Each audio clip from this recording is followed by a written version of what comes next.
What is the cosmological argument for the existence of God? The cosmological argument is actually a family of arguments, different arguments, that all attempt to prove, on the basis of the existence of the world, that there is some sort of a first cause or sufficient reason for the existence of the world. And what are some of the subsets of these arguments? What were some of the arguments for the beginning of the universe? Well, let's let one of the greatest medieval champions of the doctrine of creation speak for himself. Al-Ghazali was a 12th century Muslim theologian from Persia, or modern-day Iran.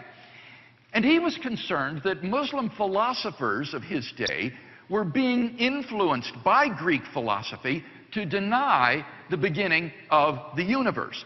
They held that the universe flows necessarily out of God and is therefore beginningless. After thoroughly studying the teachings of these philosophers, Al-Ghazali wrote a devastating critique of their views called The Incoherence of the Philosophers. And in this fascinating book, he argues that it is impossible that the universe be beginningless. The universe must have a beginning, he argues, and since nothing begins to exist without a cause, there must therefore be a transcendent creator of the universe. Ghazali frames his argument very simply. Let me quote him. He says, "Every being which begins has a cause for its beginning. Now the world is a being which begins. Therefore, it possesses a cause for its beginning." And we can summarize Ghazali's reasoning in 3 simple steps. 1, whatever begins to exist has a cause. 2, the universe began to exist. 3, therefore, the universe has a cause. This argument is so marvelously simple that it's easy to memorize and share with another person. Moreover, this is a logically airtight argument. If the 2 premises are true, then the conclusion follows necessarily. So I'd like to look at this argument with you this morning more closely, starting with the second premise, that the universe began to exist. During the Middle Ages, before the rise of modern science, people had no scientific evidence for the beginning of the universe. But Ghazali presented some ingenious philosophical arguments for why the past has to be finite. For example, Ghazali points out that if the universe never began to exist, then the number of past events in the history of the universe is infinite. Think about it. If the universe never began to exist, then the number of past events is infinite. But, Al-Ghazali argued, this is impossible because an actually infinite number of things cannot exist. The way in which Ghazali shows the impossibility of an actually infinite number of things is by imagining what it would be like if such a collection could exist and then drawing out the absurd consequences from it. Let me share with you one of my favorite illustrations called Hilbert's Hotel, which is the brainchild of the great German mathematician David Hilbert.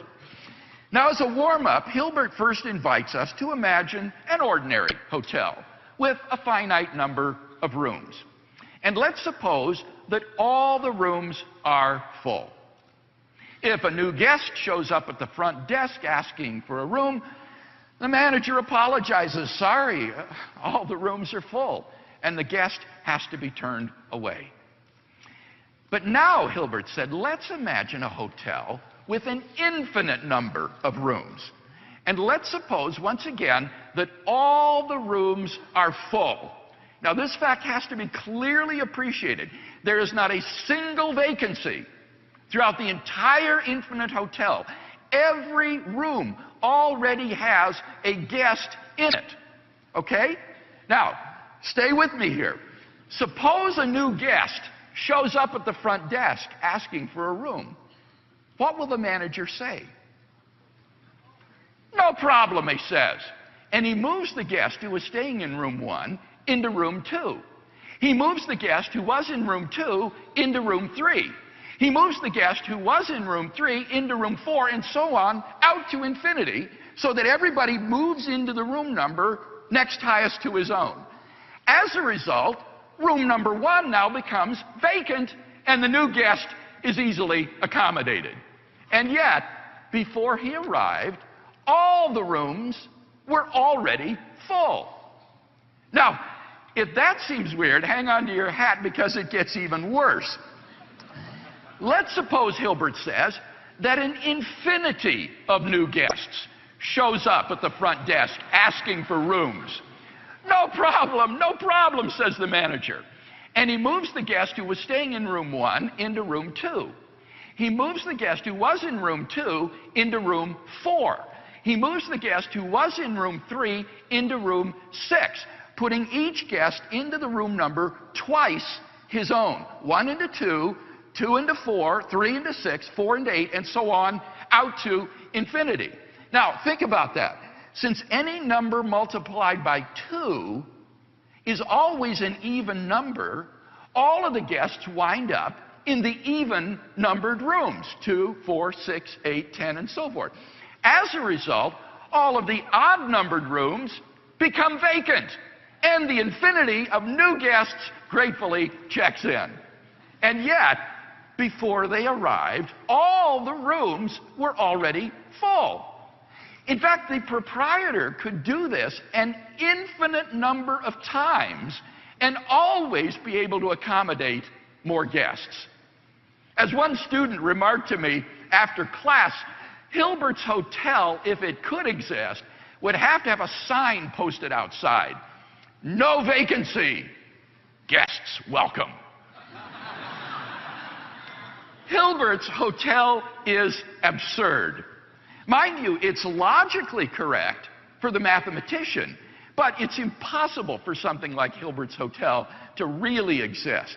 You can describe it on paper, but it cannot exist in reality.